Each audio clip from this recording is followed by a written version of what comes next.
Cheese omelette ఈ డిష్కి కావాల్సిన ingredients ఒకసారి చూద్దాం. గుడ్లు, అకంపనమెంట్ కోసం బ్రెడ్, జుక్ని, చీజ్, మష్రూమ్, టొమాటో, మిరియాల పొడి, ఇంకా వెన్న. ఇవి ఇంగ్రీడియంట్స్. ఓకే, వీటితో చాలా సింపుల్గా తయారు చేసుకోవచ్చు. దీనికి నేను ఫస్ట్ ఏం చేస్తున్నానంటే 2 పెనములు పెట్టుకున్నా.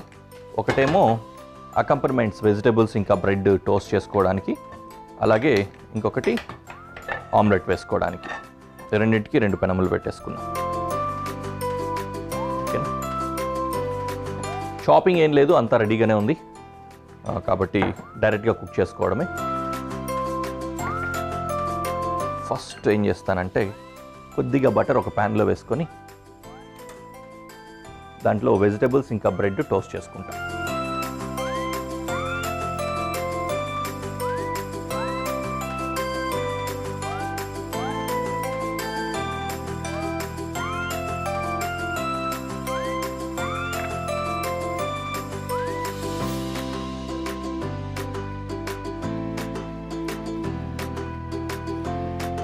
టొమాటో, జుక్ని,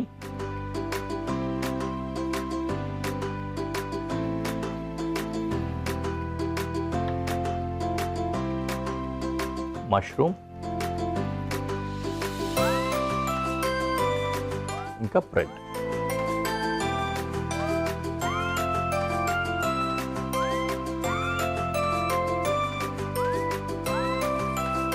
ఇవన్నీ అకంపనమెంట్స్ అయ్యి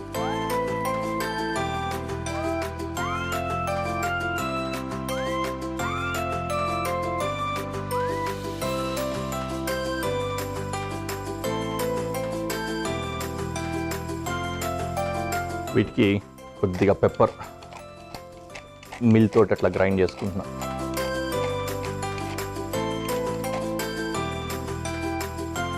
అలాగే కొద్దిగంత సాల్ట్.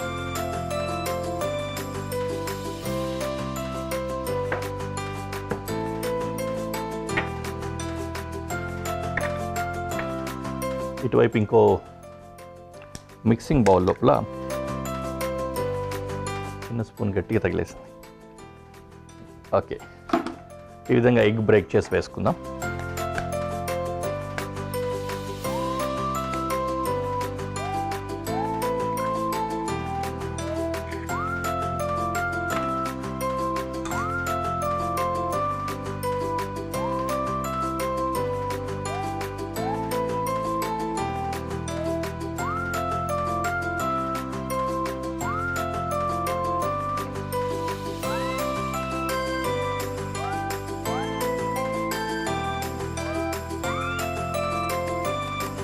ఈ ఎగ్ బ్రేక్ చేసి వేసుకున్నాం కదా, దీన్ని చక్కగా విస్క్ చేసుకోవాలి.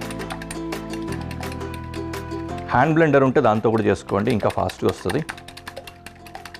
మళ్ళీ నేను హ్యాండ్ బ్లెండరో లేకపోతే విస్కరో తీసుకొని చేస్తే ఆ మెషిన్ ఉంటేనే చేయాలేమో ఈ ఆమ్లెట్, లేకపోతే చేయలేమేమో అనుకొని మీరు ఆపేస్తారేమో అనే ఉద్దేశంతో ఈ విధంగా చేత్తో చేస్తున్నా.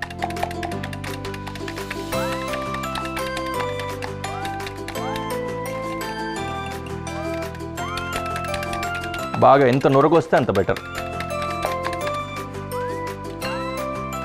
ఇందులో కొద్దిగా మిరియాల పొడి, కొద్దిగా ఉప్పు వేసుకుంటాం.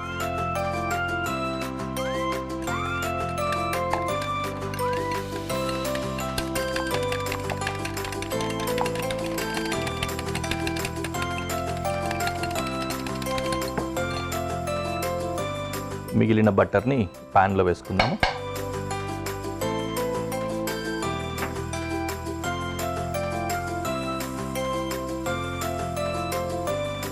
అట్లా బటర్ అంతా స్ప్రెడ్ అవ్వాలన్నమాట. బ్రషింగ్, గ్రీసింగ్ అంటాం కదా, అట్లా.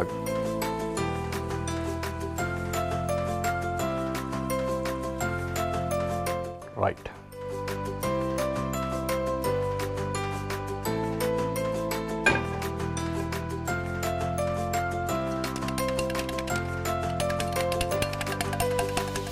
బాగా ఈ విధంగా నొరగొచ్చిన ఈ గుడ్డు సొనని దీంట్లో వేసుకోవాలి.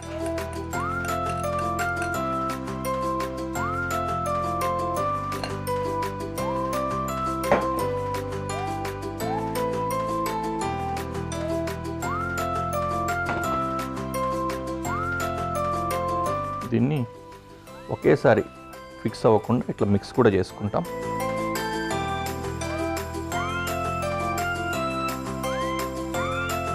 కాగ్లేట్ అవ్వడం మొదలు పెడుతుంది కదా, అట్లా అంతవరకు అనమాట. అంటే ఎప్పుడైతే ఇది గడ్డగట్టడం మొదలు పెడుతుందో, గుడ్డు ఫిక్స్ అవ్వడము, అంతవరకు అట్లా మిక్స్ చేసుకోవాలి.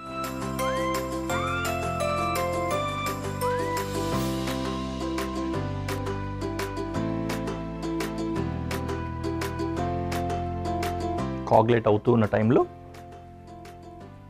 చీజ్ తీసుకొని ఇలా మధ్యలో ఒక లేయర్ వేసుకోండి.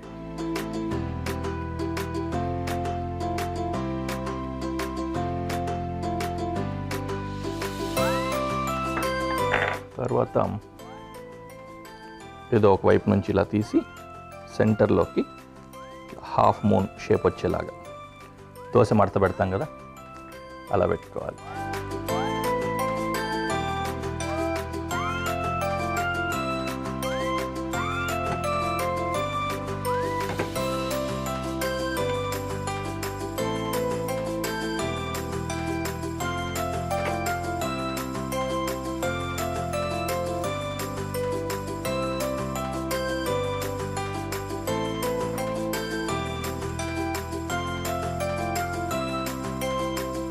వెజిటేబుల్స్ కూడా రెడీ అయిపోయాయి. దీన్ని కట్టేస్తాం.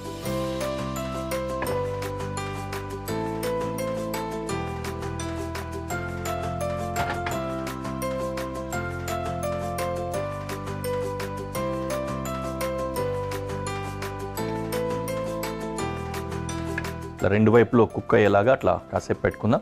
కలర్ గోల్డెన్ బ్రౌన్లోనే ఉండాలి. గోల్డెన్ బ్రౌన్ కలర్ వచ్చే విధంగానే ఉండాలి, మాడకూడదు.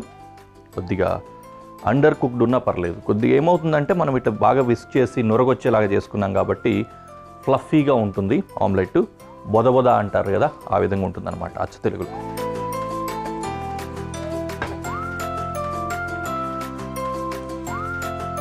రైట్, ఓకే, కుక్ అయిపోయింది. స్ట్రైట్ చేసుకోవచ్చు.